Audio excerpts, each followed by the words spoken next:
नमस्कार दोस्तों, चलिए जान लेते हैं उत्तर प्रदेश के सभी 75 जिलों की आज की ताजा, बड़ी और महत्वपूर्ण खबरों को। लेकिन उससे पहले वीडियो को लाइक करें और कमेंट में बताएं आप इस खबर को किस जिले, शहर या गांव से देख रहे हैं। उत्तर प्रदेश में शिक्षा मित्रों के मानदेय की तीसरी किस्त जारी, 60 जिलों के लिए मिले 37 करोड़ रुपए। उत्तर प्रदेश के 13,597 शिक्षा मित्रों को मानदेय भुगतान की तीसरी किस्त जारी कर दी गई है। इसके लिए 37 करोड़ 77 लाख रुपए का आवंटन किया गया है। यह राशि 60 जिलों के शिक्षा मित्रों को मिलेगी। बेसिक शिक्षा निदेशालय ने जिलेवार सूची सभी बीएसए को भेज दी है। शिक्षा मित्रों के मानदेय के लिए कुल 15,108.50 लाख रुपए स्वीकृत किए गए थे। इसमें से 2 किस्तें पहले ही जारी की जा चुकी थीं। अब तीसरी किस्त मिलने से सभी शिक्षा मित्रों को राहत मिलेगी। बरेली में इंटरनेट बंद, तौकीर रजा गिरफ्तार। योगी बोले मौलाना भूल गया किसका शासन है, ऐसा सबक सिखाएंगे, पीढ़ियां बवाल करना भूल जाएंगी। यूपी के बरेली में जुमे पर आई लव मोहम्मद को लेकर बवाल के बाद पुलिस एक्शन मोड में आ गई है। शनिवार शाम से 48 घंटे के लिए इंटरनेट सेवाएं बंद कर दी गईं। साथ ही हिंसा को लेकर जांच टीम भी बनाई गई है। जांच टीम को 10 दिन के भीतर रिपोर्ट देनी होगी। वहीं इत्तेहादे मिल्लत काउंसिल के अध्यक्ष मौलाना तौकीर रजा समेत 8 लोगों को बरेली पुलिस ने गिरफ्तार कर लिया। 39 लोगों को हिरासत में लिया है। मौलाना को 14 दिन के लिए जेल भेज दिया गया है। पहले उसे बरेली जेल में रखा गया था, बाद में शाम को फतेहगढ़ जेल भेज दिया गया। इसके अलावा 2000 अज्ञात लोगों पर 5 थानों में मुकदमे दर्ज किए गए हैं। 10 मुकदमों में से 7 में तौकीर रजा का नाम है। इधर सीएम योगी ने एक कार्यक्रम में कहा, मौलाना भूल गया कि शासन किसका है। वो मानता था कि धमकी देंगे और जबरदस्ती जाम कर देंगे। हमने कहा कि जाम नहीं होगा, कर्फ्यू भी नहीं लगने देंगे, ऐसा सबक सिखाएंगे कि तुम्हारी आने वाली पीढ़ियां बवाल करना भूल जाएंगी। दोस्तों, यह बहुत बड़ा घटनाक्रम है और आज आपका इस पर कमेंट करना बहुत जरूरी है। तो आप इस पर क्या सोचते हैं, फटाफट कमेंट करिए। यूपी में बिजली उपभोक्ताओं को बड़ी राहत, 3 करोड़ 45 लाख लोगों के बिल में बचेंगे 113 करोड़ 54 लाख रुपए। बिजली उपभोक्ताओं को अक्टूबर में 1.63% कम बिजली का बिल देना होगा। फ्यूल सरचार्ज, ईंधन अधिभार के एवज में बिजली कंपनियां लगभग 3 करोड़ 45 लाख उपभोक्ताओं से सितंबर के बिल में 113 करोड़ 54 लाख रुपए कम वसूलेंगी। हालांकि चालू वित्तीय वर्ष के टैरिफ निर्धारण के लिए चल रही प्रक्रिया से अगले माह से मौजूदा बिजली की दरों में बढ़ोतरी हो सकती है। यूपी में इस दिन स्कूल कॉलेज में छुट्टी, बैंक कार्यालय बंद रहेंगे। सीएम योगी ने किया अवकाश का ऐलान। यूपी में नवरात्र के बाद पड़ने वाले मंगलवार यानी 7 अक्टूबर को सभी स्कूल कॉलेज छुट्टी रहेगी। बैंक और सरकारी कार्यालय बंद रहेंगे। मुख्यमंत्री योगी आदित्यनाथ ने श्रावस्ती में इस बाबत ऐलान किया। 7 अक्टूबर को महर्षि वाल्मीकि की जयंती है। इसी को देखते हुए सीएम योगी ने उनकी जयंती पर सार्वजनिक अवकाश का ऐलान किया है। यही नहीं, इस दिन सरकार हर जिले में कई आयोजन भी कराएगी। योगी ने अवकाश का ऐलान करते हुए कहा कि 7 अक्टूबर को भगवान वाल्मीकि की जयंती है। इस दिन प्रदेश में छुट्टी रहेगी। हर देव मंदिर में रामायण का अखंड पाठ आयोजित किया जाएगा। यूपी में अब नदियों को पार करना होगा आसान। 15 अक्टूबर तक चालू हो जाएंगे ये 101 पांटून पुल। नदियों पर बनाए गए पांटून पुलों को जून में हटा दिए जाने से नदियों को पार करने के लिए लंबा सफर तय कर रहे क्षेत्रीय लोगों की मुश्किलें जल्द ही आसान हो जाएंगी। पांटून पुलों को बनाने का काम जल्द शुरू होगा। 15 अक्टूबर तक सभी 101 पांटून पुलों को फिर से यातायात के लिए चालू कर देने की तैयारी है। लोक निर्माण विभाग ने पांटून पुलों को बांधने के लिए धनराशि स्वीकृत कर दिया गया है। यूपी के इस जिले में बनेगी एक और 4 लेन रोड, 5 जिलों के लोगों को मिलेगा फायदा। मुरादाबाद से बदायूं की ओर जाने वाले लोगों को चंदौसी नगर में प्रवेश करने और जाम से नहीं जूझना पड़ेगा। प्रशासन ने बनियाठेर से असालतपुर जा रही के लिए 4 लेन रोड बनाने की तैयारी शुरू कर दी है। डीएम के आदेश के बाद शनिवार को राजस्व विभाग और पीडब्ल्यूडी की टीम ने मौके पर पहुंचकर जगह चिन्हित की। हाईवे से चंदौसी नगर में जाने के लिए सिंगल रोड होने के कारण यहां हर समय जाम की स्थिति बनी रहती है। बीएसएनएल का 4G नेटवर्क लॉन्च। अब भारत के सभी टेलीकॉम ऑपरेटर 4G से लैस, गांव शहर सभी जगह तेज 4G इंटरनेट मिलेगा। प्रधानमंत्री नरेंद्र मोदी ने आज बीएसएनएल का 4G नेटवर्क लॉन्च किया। बीएसएनएल 4G अब देश भर के 98,000 लोकेशंस पर रोल आउट हो गया है। यह नेटवर्क पूरी तरह से स्वदेशी तकनीक पर तैयार हुआ है। इस सर्विस के लॉन्च होते ही भारत के सभी टेलीकॉम ऑपरेटर 4G से लैस हो गए हैं। जियो, एयरटेल, वोडाफोन आइडिया, वीआई जैसी कंपनियां पहले से ही 4G और 5G नेटवर्क पर हैं। मुख्यमंत्री शहरी विस्तारीकरण योजना के लिए किसानों से ली जाएगी जमीन। यूपी के इस जिले में 30 गांव चिन्हित। एलडीए की 2 आवासीय योजनाओं वरुण विहार 500 व नैमिष नगर को 250 करोड़ रुपए मुख्यमंत्री शहरी विस्तारीकरण योजना के तहत 750 करोड़ रुपए मिलेंगे। आगरा एक्सप्रेसवे पर प्रस्तावित वरुण विहार योजना में 300 एकड़ क्षेत्रफल में लॉजिस्टिक पार्क ट्रांसपोर्ट नगर विकसित होगा। 800 एकड़ में park green belt of golf course आकार लेगा, जबकि 15,000 से अधिक भूखंड सृजित होंगे। कैबिनेट का फैसला, प्रभावित क्षेत्रों के लोगों को मिलेगा सीधा फायदा, सरकार करवाएगी ये काम। जिला खनिज फाउंडेशन डीएमएफ न्यास की 70% धनराशि अब खनन गतिविधियों से प्रत्यक्ष रूप से प्रभावित क्षेत्रों में खर्च की जाएगी। इसे पेयजल आपूर्ति, पर्यावरण संरक्षण, स्वास्थ्य देखभाल, शिक्षा और कौशल विकास जैसे क्षेत्रों में व्यय किया जाएगा। शेष 30% निधि का उपयोग भौतिक संरचना विकास, सिंचाई सुविधाओं के विस्तार और वैकल्पिक ऊर्जा स्रोतों के विकास में किया जाएगा। 7,000 करोड़ की 21 रियल एस्टेट परियोजनाओं को यूपी रेरा की मंजूरी, आर्थिक रूप से कमजोर वर्ग को मिलेगा लाभ। उत्तर प्रदेश रियल एस्टेट विनियामक प्राधिकरण यूपी रेरा की शनिवार को संजय भूसरेड्डी की अध्यक्षता में आयोजित 184वीं बैठक में 21 नई रियल एस्टेट परियोजनाओं को मंजूरी दी गई। इन परियोजनाओं में 7,035 करोड़ रुपए का निवेश होगा। इनके माध्यम से कुल 10,866 नई इकाइयां बनाई जाएंगी। इनमें फ्लैट्स, अपार्टमेंट्स, विला, प्लॉट्स तथा दुकानों और अन्य वाणिज्यिक स्थल शामिल होंगे। मंजूर की गई परियोजनाएं उत्तर प्रदेश के कई प्रमुख शहरों और उभरते क्षेत्रों में फैली हुई हैं, जहां गौतम बुद्ध नगर, गाजियाबाद, लखनऊ, मथुरा, आगरा, बरेली और वाराणसी जैसे पारंपरिक हब लगातार विकास का केंद्र बने हुए हैं। वहीं बाराबंकी जैसे नए जिले अब तेजी से राज्य के रियल एस्टेट नक्शे पर उभर रहे हैं। भेड़िया पकड़ में नहीं आए तो ठोक दो, सीएम योगी का निर्देश, पीड़ितों को 5-5 लाख की सहायता। मुख्यमंत्री योगी आदित्यनाथ ने कहा है कि भेड़िए से ग्रामीणों को राहत व सुरक्षा मिलेगी। अगर भेड़िया पकड़ में नहीं आए तो वन विभाग शूटर बुलाए और उसे शूट कर दे। सीएम यहां कैसरगंज तहसील क्षेत्र के मंझारा तौकली गांव में पीड़ितों से मिलने आए थे। हेलीकॉप्टर उतरने से पूर्व लगभग 20 मिनट तक उन्होंने हवाई सर्वे किया। कहा कि मैं भी सर्वे कर रहा था, मुझे 2 जगह कुछ वन्य जीव देखने को मिले हैं, सियार भी हो सकता है। आई लव मोहम्मद पर आ गया अखिलेश यादव का रिएक्शन, बोले ये कमजोरी की निशानी।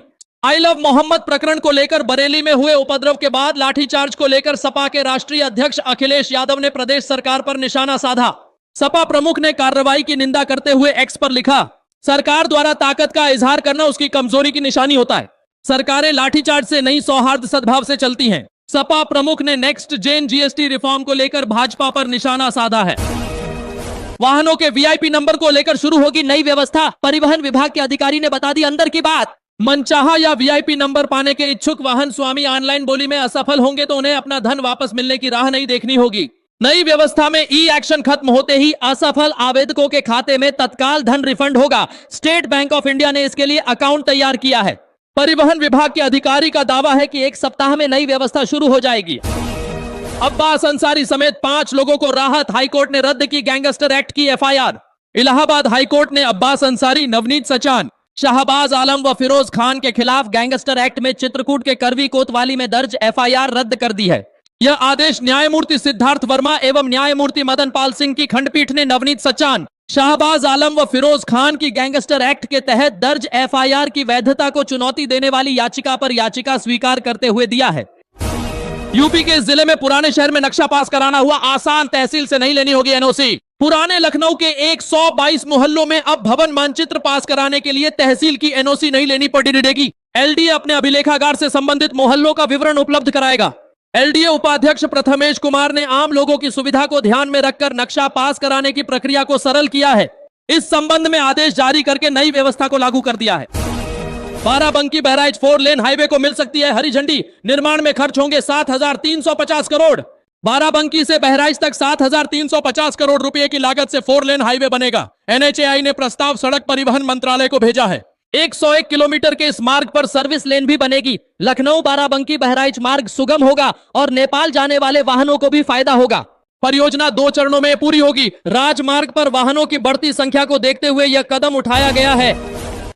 बवाल के बाद 4 सुपर जोन में बंटा बरेली। आईपीएस स्तर के मिले 4 अधिकारी, 14 एएसपी और 16 सीओबी तैनात। बरेली में जुमे की नमाज के बाद हुए बवाल को लेकर आईएमसी प्रमुख मौलाना तौकीर रजा को पुलिस ने जेल भेज दिया है। इसके बाद जनपद की सुरक्षा व्यवस्था और कड़ी कर दी गई है। बरेली को एसपी स्तर के 4 आईपीएस अधिकारी मिले हैं, जिन्हें शहर को 4 सुपर जोन में बांटकर सुरक्षा व्यवस्था की जिम्मेदारी दी गई है। शासन से एसपी स्तर के 4 आईपीएस अधिकारी, 14 एडिशनल एसपी और 16 सीओ भेजे गए हैं। 54 लैब टेक्नीशियन की नियुक्ति में गड़बड़ी की होगी जांच, उपलब्ध कराए गए नाम। खाद्य सुरक्षा एवं औषधि प्रशासन एफएसडीए में कार्यरत 54 लैब टेक्नीशियनों की नियुक्ति की जांच होगी। तत्कालीन आयुक्त राजेश कुमार ने शासन को इस फर्जीवाड़े की जांच के लिए पत्र लिखा है। उन्होंने आशंका जताई है कि चिकित्सा स्वास्थ्य महानिदेशालय की वर्ष 2001 और वर्ष 2007 में हुई 572 लैब टेक्नीशियन की भर्ती में धांधली की गई है। इस भर्ती में सीमित आवेदन लेकर स्वजनों की नियुक्ति दी गई। यूपी में यूरिया डीएपी की खूब हो रही कालाबाजारी, खाद संकट पर अखिलेश का सरकार पर तंज। समाजवादी पार्टी के राष्ट्रीय अध्यक्ष अखिलेश यादव ने खाद के संकट को लेकर भाजपा सरकार पर निशाना साधा है। सपा प्रमुख ने कहा कि किसानों को पिछले साल न गेहूं की फसल के लिए यूरिया डीएपी मिली और न धान के लिए खाद मिली, अब आलू और चना मटर सरसों के लिए खाद नहीं मिल रही है। खाद के लिए लाइनों में लगे किसानों की तबीयत बिगड़ रही है। झांसी के लिए 29 ट्रेनों में बैठे तो भटक जाएंगे, 1.25 महीने का डायवर्जन। वीरांगना लक्ष्मीबाई स्टेशन नहीं आएंगी सुपरफास्ट और एक्सप्रेस ट्रेन। झांसी आने वाली 29 ट्रेनों में बैठने से पहले एक बार उसके रूट की जानकारी जरूर कर लें। ऐसा इसलिए कि आगामी नवंबर से रेलवे ने सुपरफास्ट और एक्सप्रेस ट्रेनों के रूट 1.25 महीने के लिए बदल दिए हैं। ये ट्रेनें 300 किलोमीटर पहले ही दूसरे स्टेशनों के लिए मोड़ी जाएंगी। रेलवे ने इसको लेकर नोटिफिकेशन जारी कर दिया है।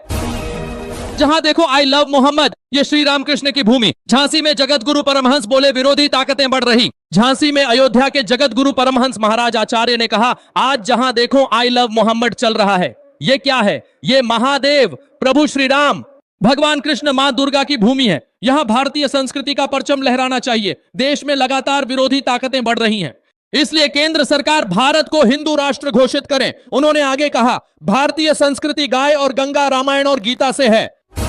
यूपी के इस जिले में भूमिगत होंगे बिजली के तार। परियोजना को मिली 881 करोड़ रुपए की मंजूरी।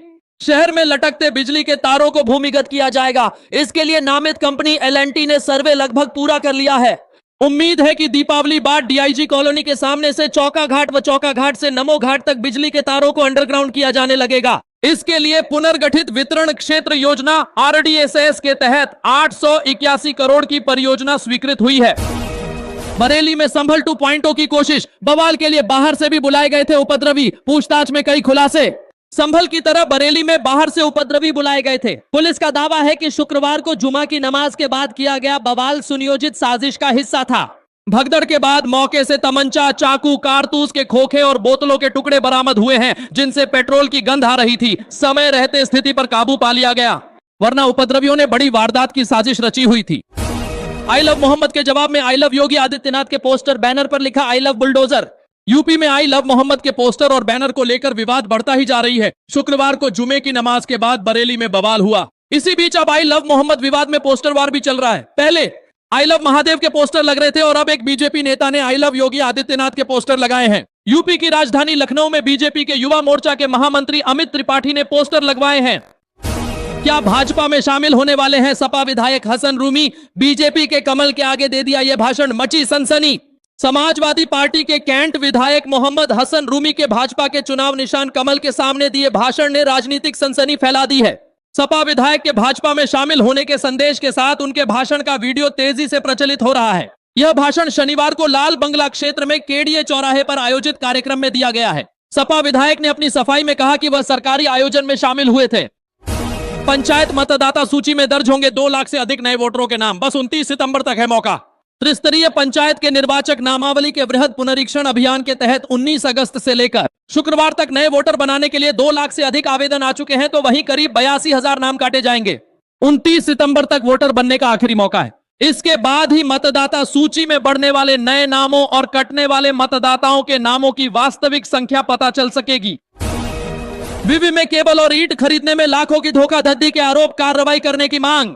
लखनऊ विश्वविद्यालय में केबल और ईंट खरीदने में 5.25 लाख रुपए की गड़बड़ी के आरोप पूर्व छात्र कार्तिक पांडेय लगाए हैं। इसकी लिखित शिकायत कुलपति और कुलसचिव से करते हुए कार्रवाई की मांग की है।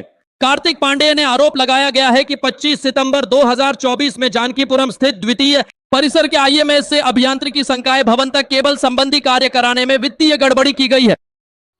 बैंकों को 15 दिन में करना होगा क्लेम सेटलमेंट, नहीं तो नॉमिनी को मुआवजा देना होगा। सावल जवाब में जाने RBI के नए नियम। रिजर्व बैंक ऑफ इंडिया ने क्लेम सेटलमेंट के नियमों को रिवाइज किया है। नए नियमों के मुताबिक बैंकों को अपने ग्राहक के आश्रित को बैंक अकाउंट या लॉकर के क्लेम को 15 दिन में सेटल करना होगा। अगर इसमें देरी हुई तो नॉमिनी को मुआवजा देना होगा। सेंट्रल बैंक के नई गाइडलाइन से बैंकों के अलग अलग सेटलमेंट का नियम एक हो जाएगा, जिससे कस्टमर्स के क्लेम का निपटारा आसानी से हो सकेगा।